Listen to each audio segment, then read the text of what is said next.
que les autres appellent Kitambo. Il s'agit de Maison de Miséricorde. Donc c'est le pasteur Trésor Fambouami. Alors qu'il est en train de s'avancer, nous sommes en train d'acclamer le Seigneur. Gloire, gloire, gloire, gloire à Dieu, gloire à Dieu.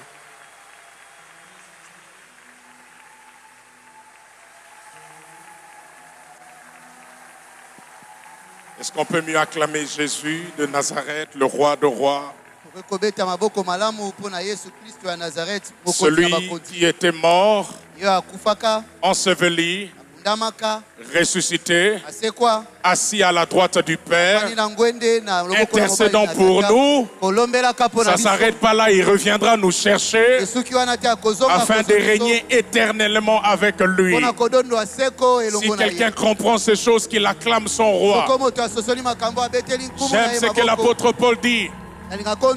J'ai l'assurance que ni la mort, ni la vie, ni les choses présentes, ni celles à venir, ni les hommes, ni les anges, ni les dominations, rien ne peut me séparer de l'amour de Dieu. Y a-t-il un zélé de Dieu ce midi qui est convaincu de l'amour de Dieu manifesté en Christ pour lui, alors qu'il pousse des cris de joie, qu'il célèbre Dieu? Merci Seigneur. Père, merci pour tout le bien que tu as décidé de nous faire.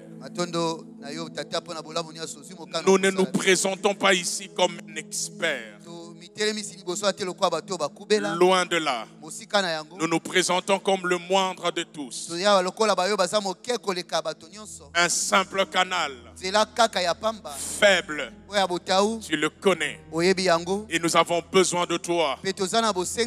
Mon frère et moi-même sommes disposés à être des canaux par lesquels tu vas passer afin de bénir une âme. Que l'honneur, la gloire te reviennent. Au nom de Jésus. Amen. Ce midi, je dis merci au Seigneur qui manifeste une fois de plus sa bonté à notre endroit et qui me permet de me tenir ici. Moi ainsi que mon frère, le pasteur Christian, afin d'être des canaux par lesquels Dieu va nous parler. J'aimerais également dire merci à notre papa qui est là. Est-ce qu'on peut apprécier le Seigneur pour le père de la maison? Merci papa de continuer de croire en nous. Merci de nous soutenir dans le ministère. Alors ce midi, je vais vous proposer une réflexion après quoi nous allons prier. Dans notre grande thématique, le zèle de ta maison me dévore. Ce midi, je vous propose le sujet suivant. L'arithmétique biblique du zèle qui dévore.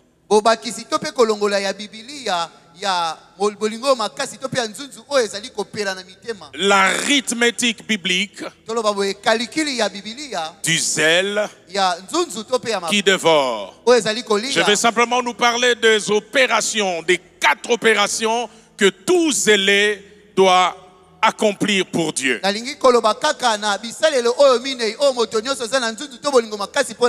Philippiens 3, 4 à 10. C'est l'apôtre Paul qui parle. Moi aussi, cependant, j'aurais sujet de mettre ma confiance en la chair. Si quelqu'un autre croit pouvoir se confier en la chair, je le puis davantage. Moi, circoncis le 8e jour, de la race d'Israël, de la tribu de Benjamin, hébreu né d'hébreu, quant à la loi pharisien, quant aux zèles persécuteurs de l'Église, irréprochable à l'égard de la justice de la loi. Mais ces choses qui étaient pour moi des gains, je les ai regardées comme une perte à cause de Christ. Eux-mêmes, je regarde toutes choses comme une perte à cause de l'excellence de la connaissance de Jésus-Christ mon Seigneur,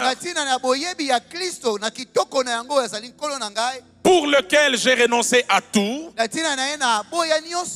et je les regarde comme de la boue, afin de gagner Christ et d'être trouvé en lui, non avec ma justice, celle qui vient de la loi, mais avec celle qui s'obtient par la foi en Christ,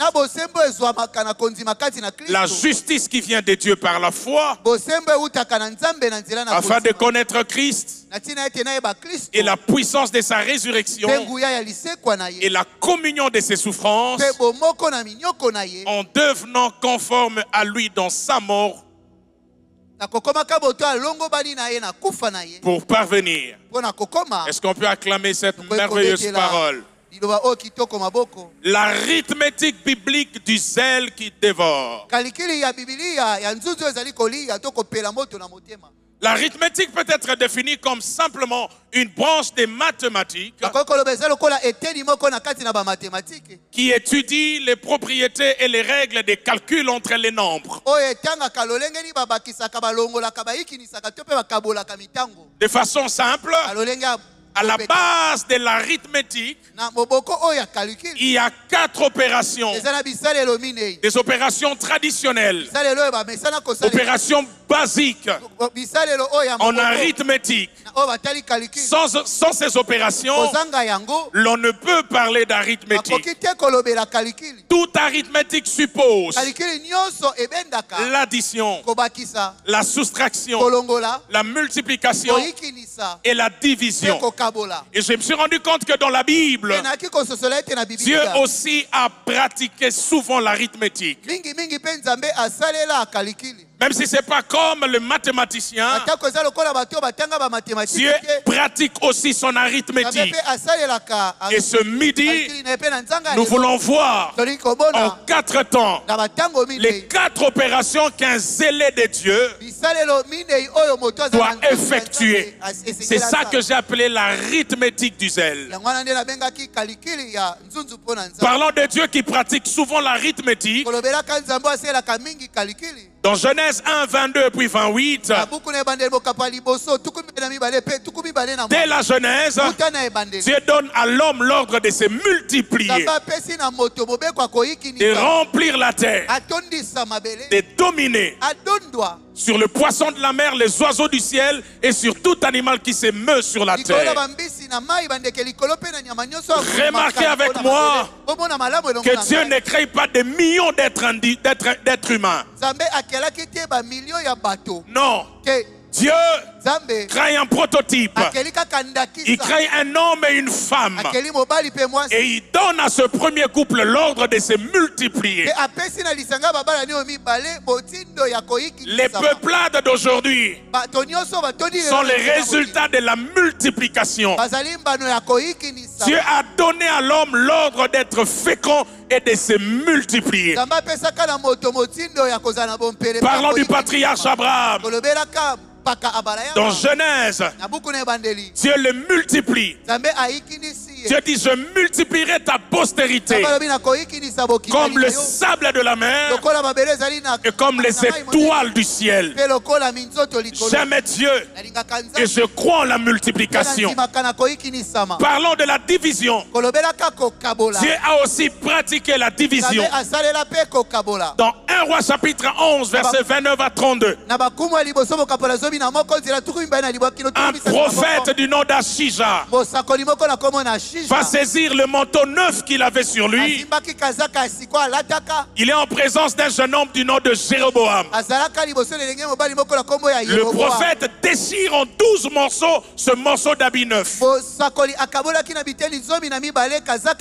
Et il va donner 10 morceaux à Jéroboam. Écoutez ce que le prophète lui dit. Ainsi parle l'Éternel, le Dieu d'Israël. Je vais arracher le royaume de la main de Salomon. Parce qu'au soir de sa vie, Salomon commençait à se méconduire. Et Dieu a décidé de lui arracher le royaume. Mais Dieu dit ceci: j'arracherai le royaume de la main de Salomon. Et toi, je te donnerai 10 tribus. Il parle à Jéroboam. Mais Salomon aura une tribu à cause de mon serviteur David. L'autre tribu, c'est Benjamin qui était toujours à côté de Juda. C'est ce qu'on appelle le schisme, ou la division du royaume d'Israël en deux royaumes. Le royaume du nord et le royaume du sud. C'est Dieu qui a divisé. Mais aussi, Dieu a pratiqué, il aime pratiquer la soustraction. Dans Psaume 34, 16 à 17, le psalmiste dit: les yeux de l'Éternel sont sur les justes et ses oreilles sont attentives à leurs cris. J'aime ce qui suit. L'Éternel tourne sa face contre les méchants pour retrancher de la terre, pour soustraire de la terre leurs souvenirs. Proverbe 2, 22. Toujours dans la même pensée. Le sage dit: mais les méchants seront retranchés du pays. Les infidèles en seront arrachés. Que dire des gens 1,29? L'agneau de Dieu, Jésus-Christ, quand il vient, il ôte les péchés du monde. Il ôte les péchés de l'humanité. Enfin, Dieu pratique aussi l'addition. Dans Acte 2, 47, nous voyons par l'action de l'Esprit, Dieu a ajouté dans l'Église ceux qui étaient sauvés. Il a ajouté, il a donné en plus de ceux qui étaient là. Si nous comprenons que l'arithmétique est aussi biblique, ce midi, parce que nous parlons du zèle qui dévore, quelles sont alors les 4 opérations? Les choses à ajouter, les choses à multiplier, les choses à retrancher et les choses à diviser dans la vie d'un zélé. Si toi et moi sommes zélés pour Dieu, si toi et moi brûlons d'amour pour Dieu, alors ce midi, Dieu nous appelle à faire ces 4 opérations. La première opération dans l'arithmétique du zèle, que tout celui qui dit être zélé pour la maison de Dieu, pour Dieu, pour sa sainteté, la première opération que ce zélé doit accomplir pendant et même après ce bunda, c'est une première opération dans l'arithmétique du zèle. Je l'ai résumé comme suit: tout zélé pour Dieu, tout zélé pour la maison de Dieu doit être prêt à perdre toutes choses pour Dieu. Je ne dis pas certaines choses, je dis toutes choses. Toutes choses qui n'ont pas la valeur de Dieu. Toutes choses, même les choses les plus les plus importantes selon vous. À cause du zèle, vous devez être prêt. Je dois être prêt à perdre cela pour la gloire de Dieu. Beaucoup de gens qui disent être zélés, ils attendent seulement que Dieu ajoute dans leur vie. Ils viennent d'Abunda, cherchant Dieu pour voir la main de Dieu agir dans un sens ou dans un autre. C'est pas mal. Ce midi, Dieu commence par la première opération. Le zèle pour Dieu peut nous conduire quelquefois et même souvent à perdre des choses afin de gagner Christ. À perdre des choses afin de gagner le royaume de Dieu. Il y a des gens ce midi à qui Dieu a arraché certaines choses par amour pour lui, à cause de Christ, à cause du royaume. Ils ont perdu certains avantages. Hébreux chapitre 11 verset 24. Parlons de Moïse, cet homme zélé pour Dieu. La Bible dit, c'est par la foi que Moïse, devenu grand, refusa d'être appelé fils de la fille de Pharaon. C'était un avantage. Il était prince en Égypte. Il ne manquait de rien. Il vivait dans l'opulence. Il vivait dans le confort. Mais à cause de l'opprobre de Christ, Dieu lui arrache ça. Ou disons le mieux, il refuse ça. À cause de Christ, il perd cela. Que dit Jésus? Si quelqu'un n'est pas encore prêt à quitter son père, sa mère, ses biens, autrement dit, à perdre ces choses, pour moi, alors il n'est pas encore digne de moi. Animé du vrai zèle, ce midi, nous devons être prêts à sacrifier des choses, à perdre certaines choses qui nous montent à cœur, qui nous tiennent à cœur, mais que Dieu juge inutile pour notre marche. C'est ici que je vais rejoindre Paul. Ce texte m'a toujours surpris. Les choses que Paul est en train d'énumérer ici. Paul dit, c'était pour moi comme un gain. Le mot gain qu'il utilise ici, ça signifie quelque chose qui apporte un profit, quelque chose qui fait que je pèse en société, quelque chose qui attire les regards des autres vers moi. Mais Paul dit, ces choses-là qui étaient comme un gain pour moi, aujourd'hui, à cause du zèle que j'ai pour Christ, à cause de l'amour que j'ai pour les choses de Dieu, ces choses-là qui autrefois étaient un gain, aujourd'hui, je les regarde comme de la boue. Je les regarde comme des choses inutiles. Lorsque je mets dans une balance Christ et toutes ces choses, je préfère Christ à toutes ces choses. Je suis prêt à tout perdre, mais à gagner Christ. Le zèle, c'est être prêt à un moment donné à faire le choix de tout perdre. Je pèse bien mes mots. Je ne dis pas perdre certaines choses. Paul le dit.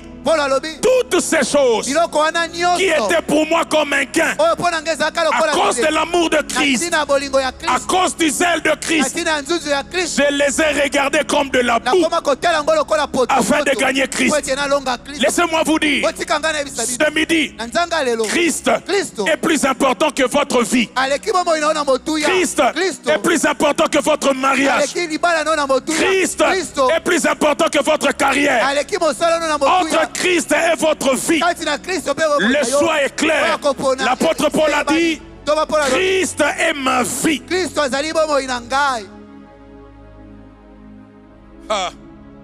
Dans l'arithmétique biblique, et c'est ça qui est intéressant. Pasteur Christian, quand Dieu nous demande de perdre certaines choses pour lui, Dieu teste notre zèle, Dieu teste notre foi, Dieu teste notre engagement. Mais ce que vous devez savoir, dans l'arithmétique de Dieu, une soustraction peut cacher une addition. Une perte peut cacher une promotion.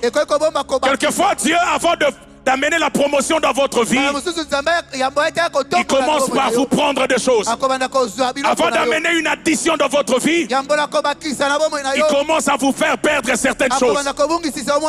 Dans 1 Samuel 10, il est question d'un homme. Il s'appelle Saül. Il a perdu les ânesses de son père. Notez perdre. Il a perdu les ânesses de son père. Pendant qu'il cherchait les ânesses de son père, son serviteur lui dit, il y a dans cette ville un prophète. Allons le voir. Lui nous dira où se trouvent les ânesses. Quand ils arrivent auprès de Samuel, le prophète lui dit, ne t'inquiète plus des ânesses qui ont été perdues, car ça a déjà été retrouvé. Mais tu es ici pour apprendre les choses qui vont arriver. Car tu vas être le premier roi d'Israël. S'il n'avait pas perdu les ânesses de son père, il n'allait pas gagner la royauté d'Israël. Quelquefois, le chemin de la royauté commence par une perte. Et ce soir, j'annonce à quelqu'un, toutes les pertes ne viennent pas pour ruiner votre vie. Quelquefois, derrière ce que vous perdez, Dieu crée un prétexte pour amener votre vie de gloire en gloire. Car les pertes dans l'arithmétique de Dieu sont des canaux de promotion. Que dire de Joseph? Il a perdu la tunique. La tunique que son père lui avait donnée. Je vois Joseph pleurer parce qu'on a soustrait cette tunique.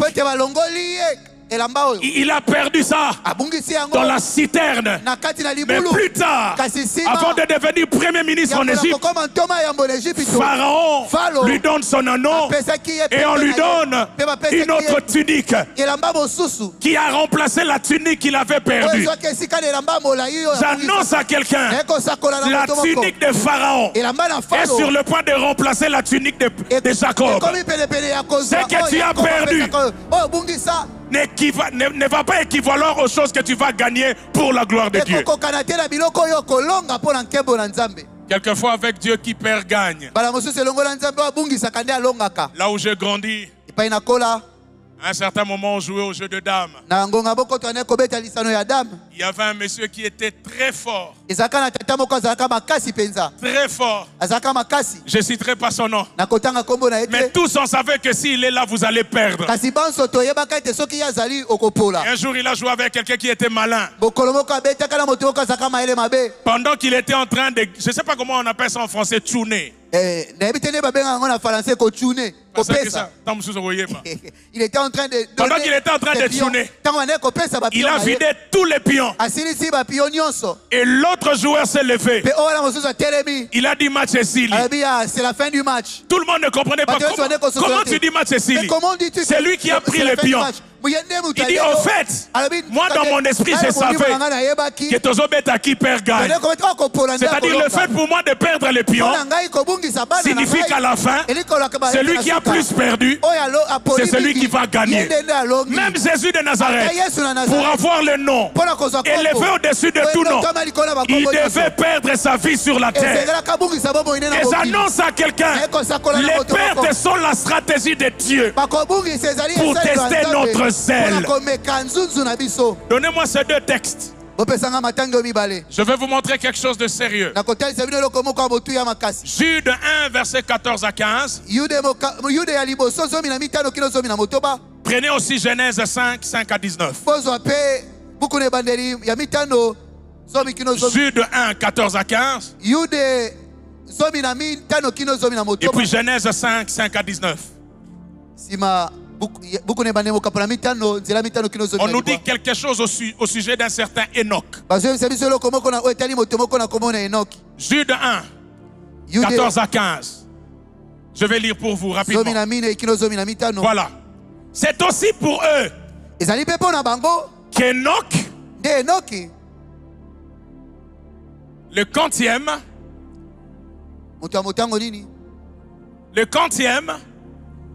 le septième, depuis Adam. Je vais vérifier cette information. Jude m'apprend que Enoch, qui a été enlevé, était le septième depuis Adam. Allons maintenant dans Genèse 5 pour vérifier ça. À partir du verset 5, nous sommes dans la généalogie d'Adam. Genèse 5, 5 à 19.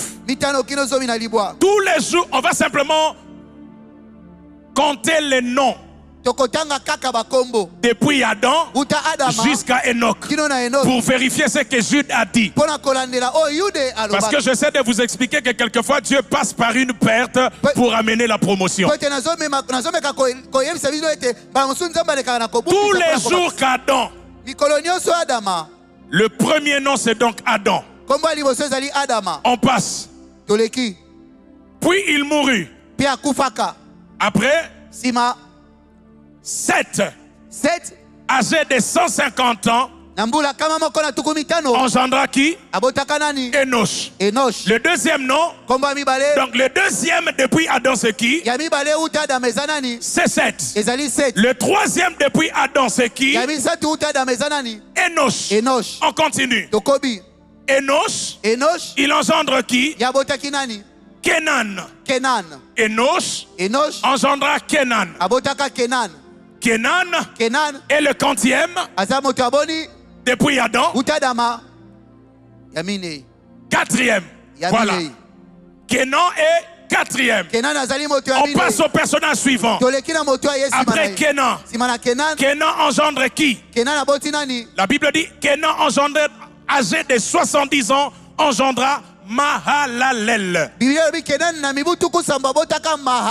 Mahalalel est quantième. Cinquième. Trouvons le sixième. Mahalalel, âgé de 65 ans, engendra Jéred. Jéred est quantième. Sixième.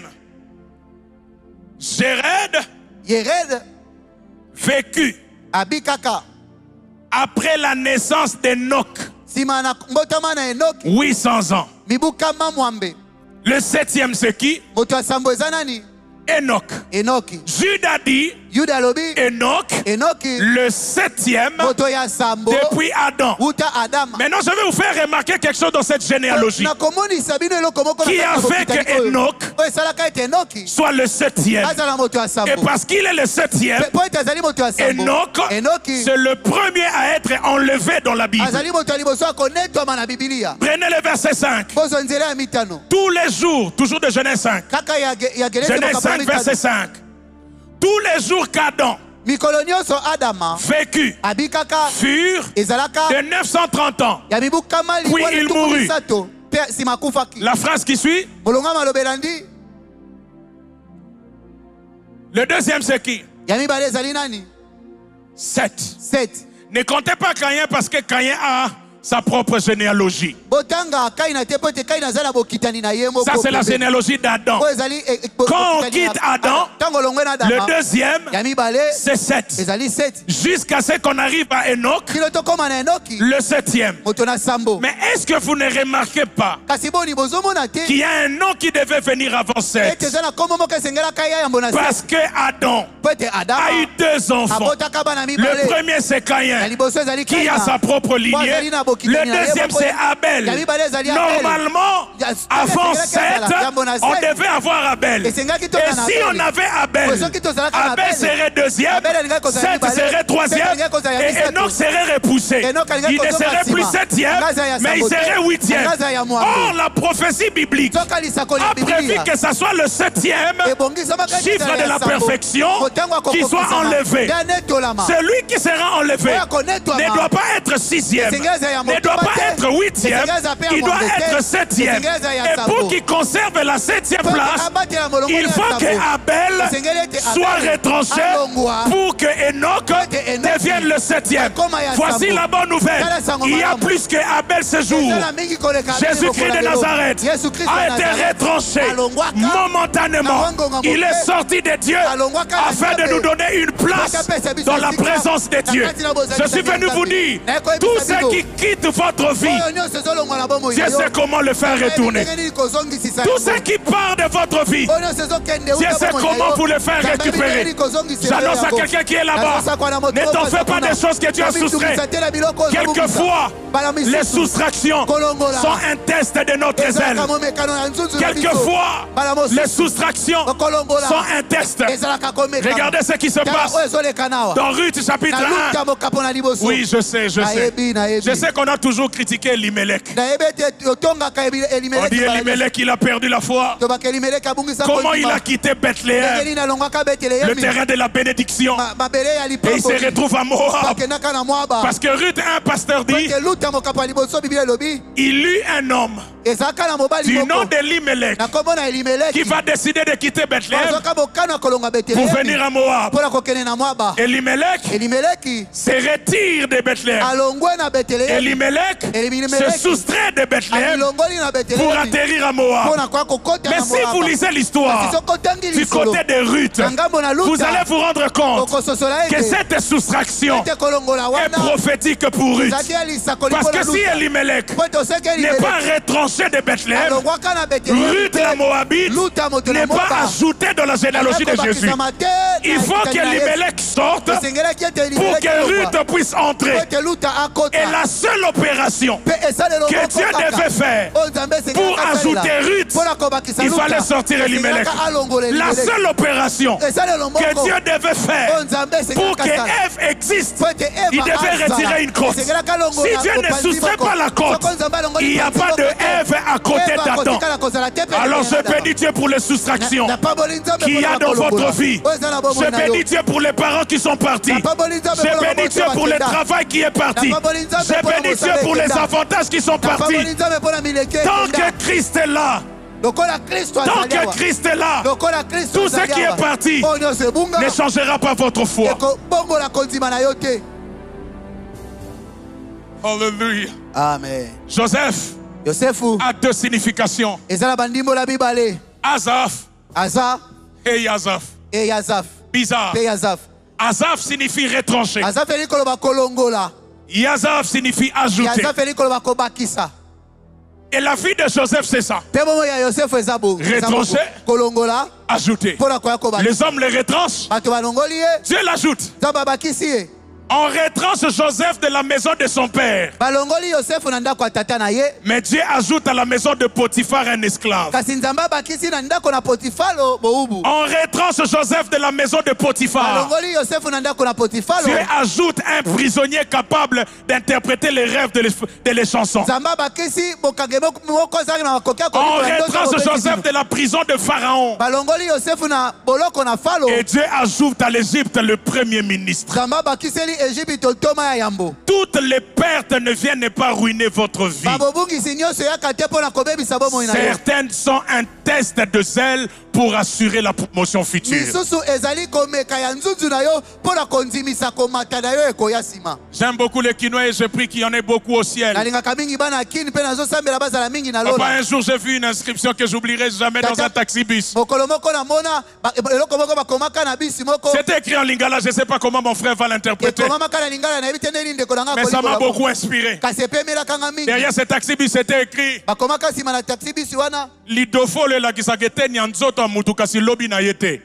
le trou montre, un pantalon troué peut montrer une partie du corps d'une personne, mais pas son avenir. Lidofolo peut montrer une partie du corps de la personne, mais pas son avenir. Ça veut dire, quelquefois Dieu, il peut permettre un retranchement dans votre vie. Ce que les hommes appellent retranchement, Dieu l'appelle stratégie pour la promotion. Mais si vous n'êtes pas animé d'un zèle, vous allez vous arrêter à ce que Dieu a pris.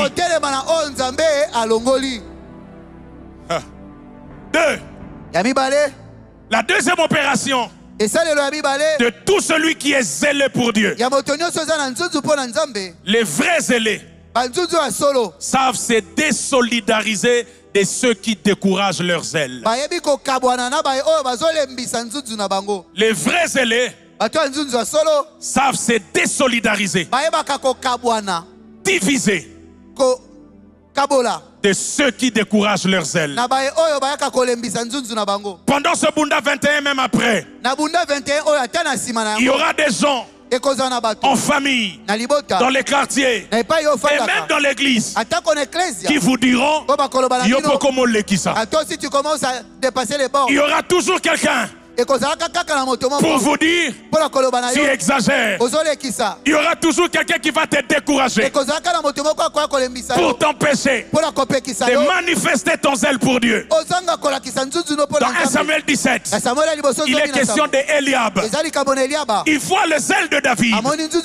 David arrive sur le champ de bataille. Il est disposé à aller affronter Goliath. Eliab lui dit je connais la malice de ton cœur. Ce n'est pas pour apporter la nourriture que tu es ici.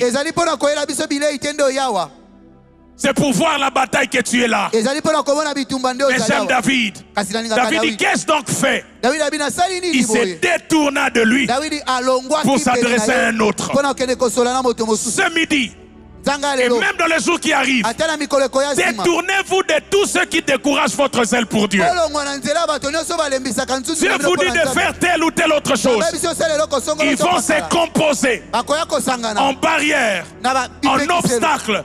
Ils vont commencer à vous rappeler. De toutes les façons, personne n'a réussi ça. Dans notre famille, personne n'a pu manifester un tel zèle. Ils vont même te dire dans cette église, personne n'a pu faire ça. Ne les écoutez pas. Soyez comme David. Désolidarisez-vous de tous ceux qui empêcheront votre zèle de se manifester. J'aime David. Quand il est sur le point de poursuivre les ennemis à Tiglag, les Amalécites, la Bible dit il se fortifia en lui-même. Il prit courage en lui-même. Le feu intérieur de David n'était pas arrêté par les hommes. Il y aura toujours quelqu'un pour vous décourager dans cette vie. Pasteur Christian, j'aime Dieu. Dans Genèse, après avoir créé, personne n'est venu dire à Dieu. Lui-même, quand il finit, la Bible dit tout ce qu'il avait fait. Voici, cela était bon. Du premier au 6e jour, Dieu lui-même a dit que c'était bon. Et puis au 6e jour, après avoir créé l'homme, nous passons du bon au très bon. Qui a dit à Dieu que c'était bon? Qui a dit à Dieu que c'était très bon? Aucun ange. Lui-même, il est tellement Dieu qu'il se suffit en lui-même. Il n'a pas besoin de vos avis. Ce qu'il a fait est très bon. Ayons la mentalité de Dieu. Ne cherchez pas les encouragements des hommes. Ce que tu fais pour Dieu, c'est très bon. Même si les hommes ne croient pas, tu n'as pas besoin de leurs acclamations. Tu n'as pas besoin qu'ils te boostent. Le Saint-Esprit suffit. La grâce suffit. Et les zèles suffit.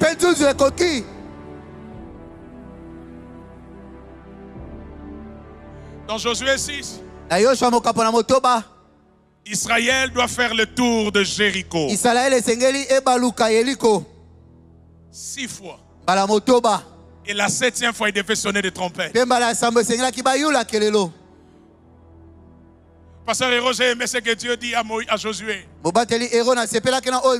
Josué dit au peuple, et dans Josué 6, pendant qu'ils sont en train de faire le tour, la Bible dit Josué donna cet ordre au peuple: vous ne crierez point, vous ne ferez point entendre votre voix, et il ne sortira pas un mot de votre bouche. J'ai aimé cette sagesse, parce que si Josué avait laissé les bouches s'ouvrir,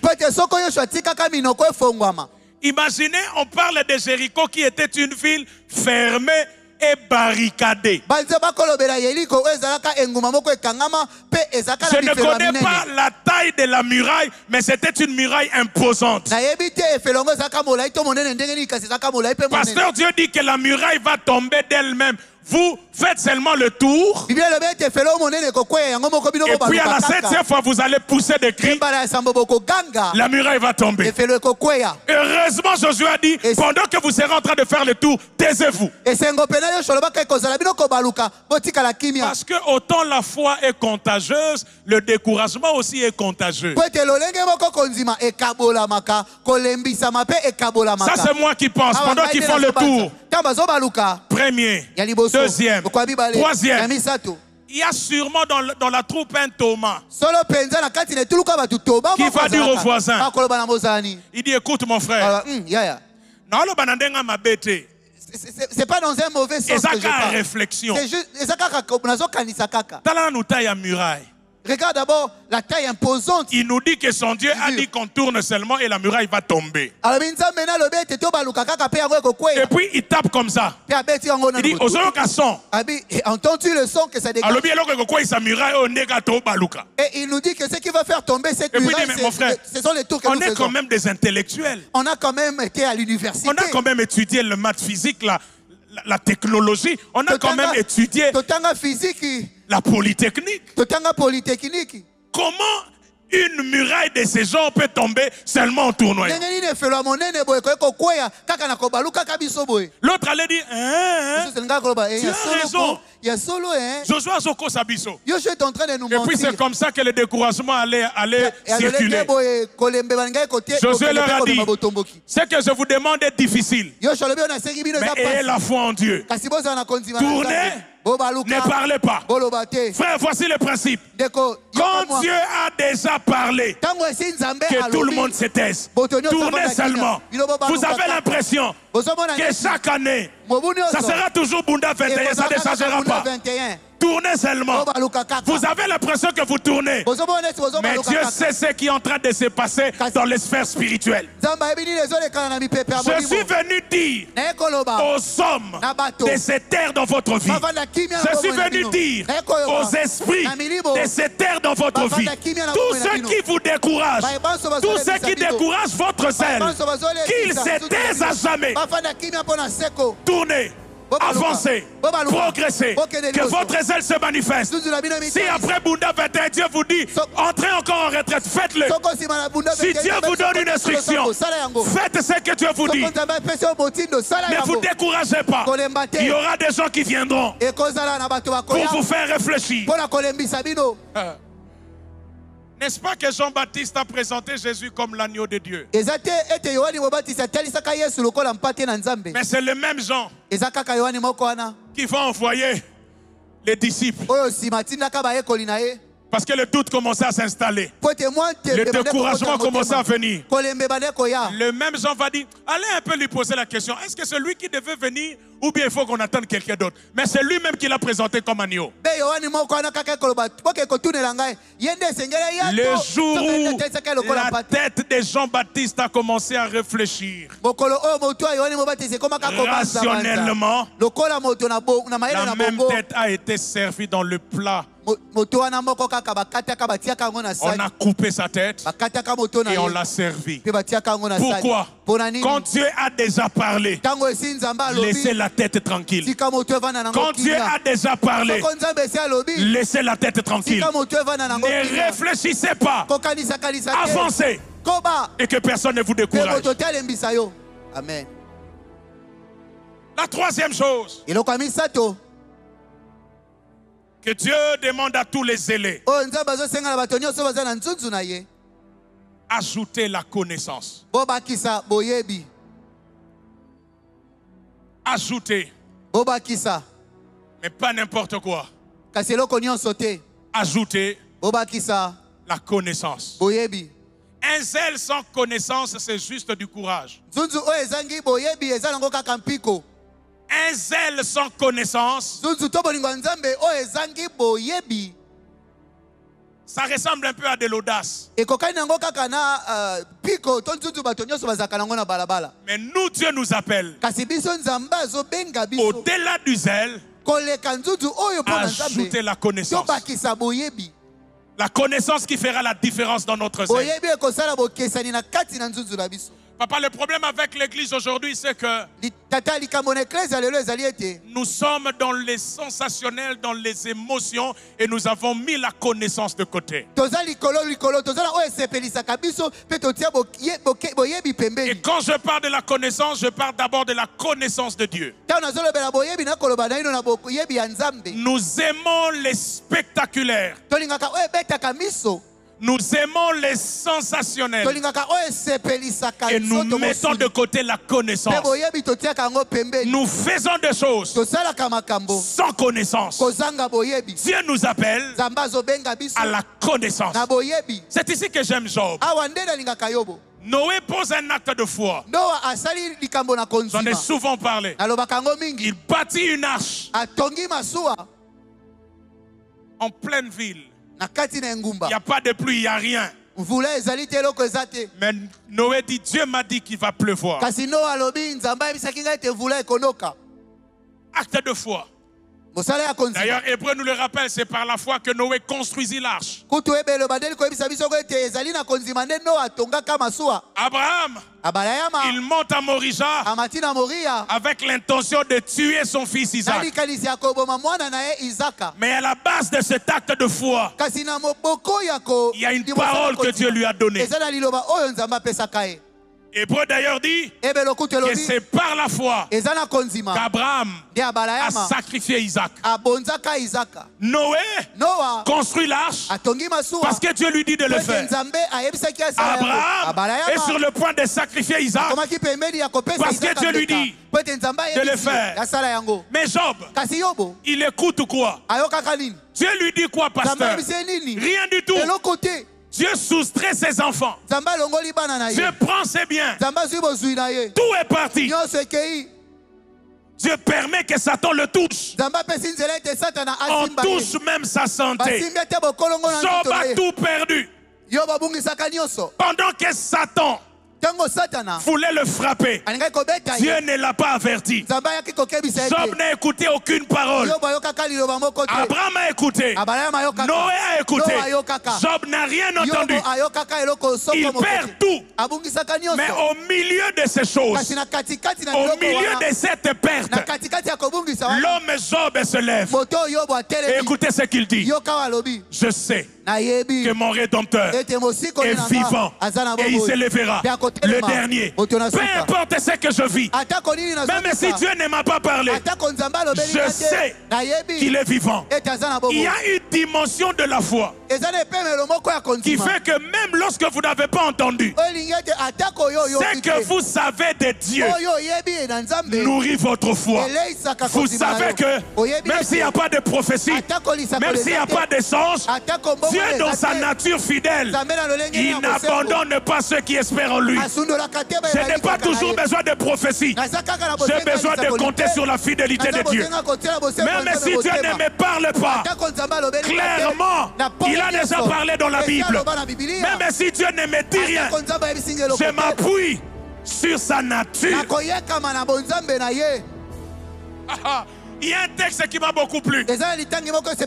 En ces temps-là, les visions étaient rares. En ces temps-là. Donc il peut arriver un temps dans notre vie où les visions, les prophéties sont rares. Mais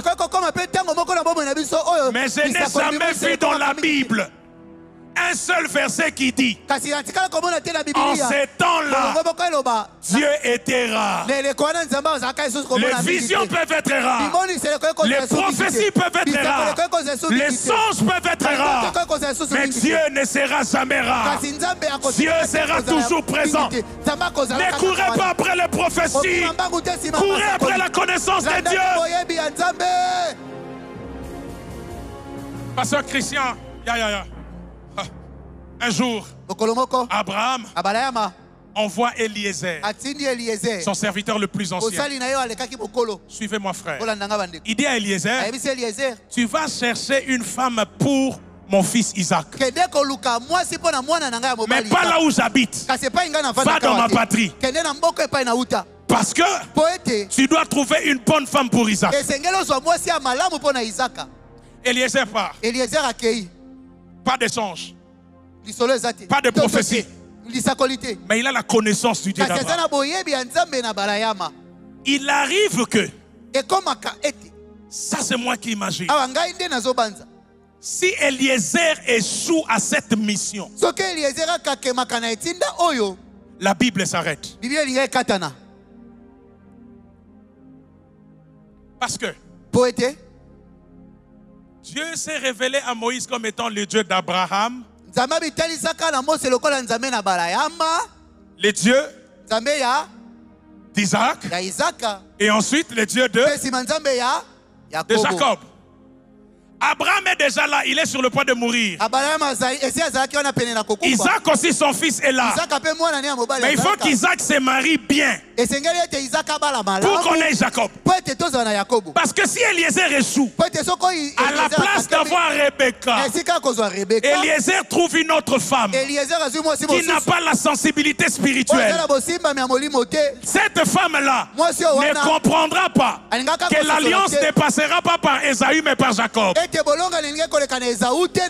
Parce que les 12 tribus ne sont pas chez Ésaü. Les 12 tribus sont chez Jacob. Jésus de Nazareth, fils de David, est dans Juda. Et Bartimée, pour être sauvé, il doit crier fils de David. Si on n'a pas Jacob, on n'a pas Juda, on n'a pas les 12 tribus, on n'a pas Matthieu 1, on n'a pas la guérison de Bartimée, on n'a même pas d'église. Il n'y a même pas de culte ce midi. Même les cultes de ce midi dépendait du bon choix qu'Eliezer devait faire. Maintenant écoutez-moi, on est dans une phase qui assure la continuité des Écritures. C'est un choix tellement important. Pourquoi il n'y a pas de prophétie? Pourquoi Dieu n'a pas facilité la tâche à Eliezer? Pour lui, Eliezer mon fils, la femme que tu chercheras s'appelle Rebecca. Un point, un trait. Pour un choix aussi important, pas de vision, pas de prophétie. Ne pensez pas que c'est sérieux quand c'est une prophétie. C'est déjà sérieux quand c'est dans les Écritures. Parce que l'écriture, c'est la parole de Dieu. Nous sommes de ceux qui, même quand il n'y a pas de prophétie, même quand il n'y a pas de vision, même quand il n'y a pas de signe, on se réveille le matin avec le sel de la connaissance de Dieu. Et on dit Ekosimba Kaka. Même si le prophète ne me voit pas, je n'ai pas besoin que le prophète me voie. Dieu me connaît. Dieu me voit, ça suffit. Philippe a dit, montre-nous le Père. Ne nous montre pas autre chose. Montre-nous le Père. Et cela nous suffit. C'est pourquoi aujourd'hui, on est devenu victime des mouvements, victime des détails. Pour un choix aussi important, il n'y a pas eu de songe, il n'y a pas eu de prophétie. Eliezer part sans savoir où il ira. Il ne connaît même pas qui sera cette femme. Mais il a fait une prière. Il dit Dieu d'Abraham, conduis ton serviteur, amène-moi au bon endroit. Je ne connais pas la femme, mais toi tu connais toutes choses. Je m'en remets à toi. Je m'en remets au Dieu de mon Dieu. Et le Dieu fidèle a conduit Eliezer jusqu'à Rebecca. J'annonce après Bunda. Et même pendant Bunda, il y a des gens ici animés du zèle de la connaissance. Même lorsqu'il n'y aura pas de vision, même lorsqu'il n'y aura pas de prophétie, la main de l'Éternel vous conduira. La main de l'Éternel vous conduira. Comment pouvez-vous m'expliquer la corbeille de Moïse qui est jetée à l'eau? Il n'y a pas de boussole à l'intérieur. Dans cette corbeille, il n'y a pas de cartographie. On abandonne un enfant de 3 mois. On l'abandonne dans le fleuve. Pendant que la corbeille passe, il y a un crocodile qui entend les cris. Il veut bouffer Moïse. Mais la main de Dieu garde la vie de Moïse. Je parle d'un enfant de 3 mois. Parce que sur lui, des choses glorieuses ont été dites. C'est le futur libérateur. Et la main de Dieu a conduit cette corbeille jusqu'à ce que la fille de Pharaon puisse le voir. C'est ce qui va se passer. Il y a des gens qui n'ont que Dieu ce midi. Dieu est leur maman. Dieu est leur papa. Dieu est leur eau. Dieu est leur atmosphère. Dieu est tout ce qu'ils boivent. Dieu est leur chemin. Si vous enlevez Dieu de leur vie, leur histoire est finie. Ils n'ont personne en Europe. Ils n'ont personne dans le gouvernement. Ils ne comptent que sur Dieu. Connaissez Dieu. Connaissons Dieu. Et quand je parle de connaître Dieu, ce n'est pas les émotions. Les émotions ne vous sauveront pas.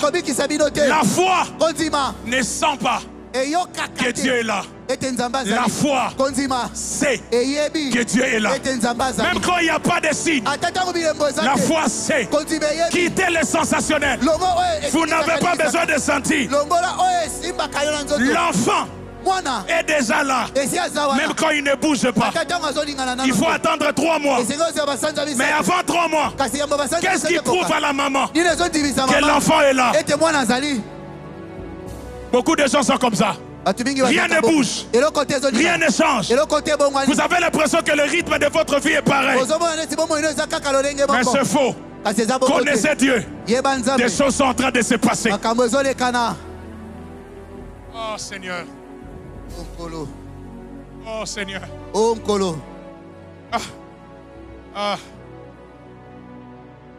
Je ne suis pas contre les prophéties. Je suis contre l'ignorance. Les gens ont mis la connaissance de côté. Jésus, Pasteur Héroti en a parlé. Regardez le degré de connaissance de Jésus. Il est dans la barque. La barque est en train de chavirer. Les disciples qui ont une connaissance limitée de Dieu, ils voient la mort. Ils pleurent. Ils viennent réveiller le maître. Lui il dormait. Comment peux-tu dormir à pareille circonstance? La mort est là. On est sur le point de chavirer. Mais Jésus dormait. Il y a tempête à l'extérieur. Mais Jésus dormait à l'intérieur. Pourquoi il dormait? Pasteur Christian, Jésus, avant de venir sur la terre, il savait déjà comment il va mourir. Il avait la connaissance du plan de Dieu. Il savait qu'il est écrit qu'il mourra crucifié, pas noyé. Il savait qu'il mourra à la croix, pas dans l'eau. Tout ce qui n'est pas la croix, même si c'est la tempête, même si c'est les eaux, papa n'avait pas dit que je mourrais noyé. Le programme de ma mort, c'est à la croix de Golgotha. Tout ce qui n'est pas Golgotha, même si ça souffle, c'est une occasion de dormir. Y a-t-il un zélé ici? Je ne sais pas ce qui souffle. Dormez. Votre enfant ne mourra pas. Je ne sais pas ce qui souffle. Dormez. Ce que Dieu vous a donné, il les gardera. Ayant la connaissance de Dieu. À la fois, ajoutez, ajoutez, ajoutez. Vous avez déjà le zèle. Vous avez déjà la foi. Qu'est-ce qu'il faut ajouter? Ajoutez la connaissance.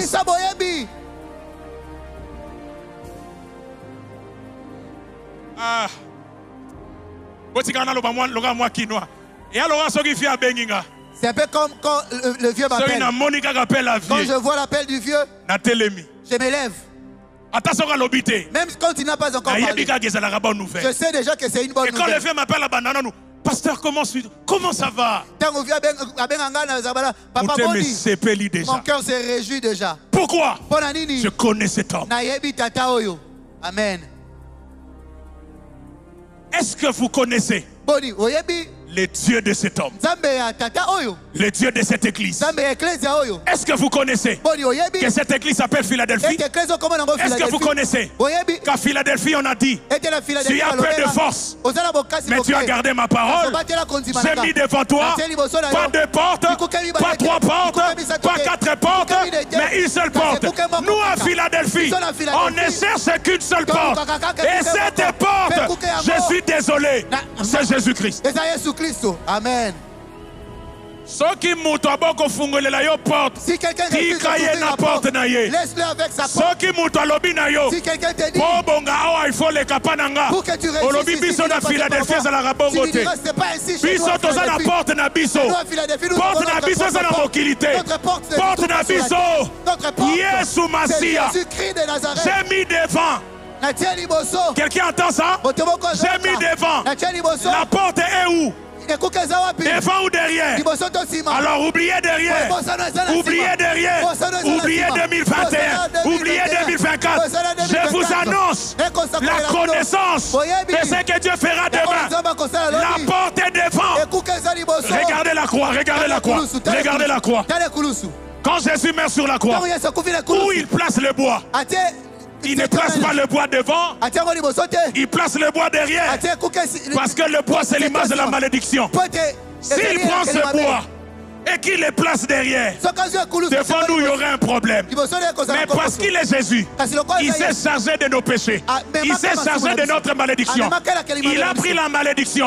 Il mange du bois de la croix. Il a placé derrière.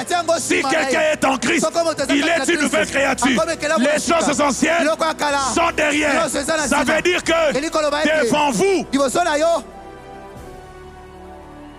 ça veut dire que devant vous, même si vous ne connaissez pas le nombre de démons qu'il y a, vous n'avez pas besoin de connaître ça. Connaissez Dieu, ça suffit. Oh, pasteur, il y a un cavalier dans Apocalypse 6, papa. C'est le cheval blanc. J'ai aimé ce qu'on a dit sur lui. Lorsque Jean regarde ce cheval, il dit, il partit en vainqueur et pour vaincre. Oh.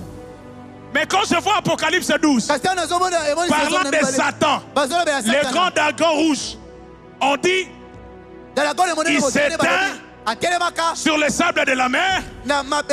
Il est descendu pour combattre ceux qui gardent les commandements. Il y a une différence entre les cavaliers d'Apocalypse 6 et Satan d'Apocalypse 12. Le cavalier part en vainqueur et pour vaincre. Satan part faire la guerre à ceux qui gardent les commandements. C'est différent. Satan part avec une attitude, mais le chrétien part avec une certitude. Je reprends ça. Satan part avec une attitude. Il va combattre. Mais le chrétien ne part pas avec une attitude. Le chrétien part avec la certitude qu'il a déjà vaincu. C'est pourquoi ceux du peuple qui connaîtront leur Dieu agiront avec fermeté. Connaissons Dieu. C'est le kakate. Il faut vendre na boyebi. Paul dit, ces choses qui étaient pour moi un gain, je les regarde comme le labou. À cause de quoi? À cause de quoi? À cause de quoi? À cause de quoi?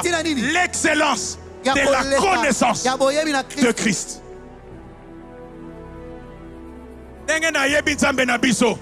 La manière dont je connais notre Dieu, il ne nous laissera pas ainsi.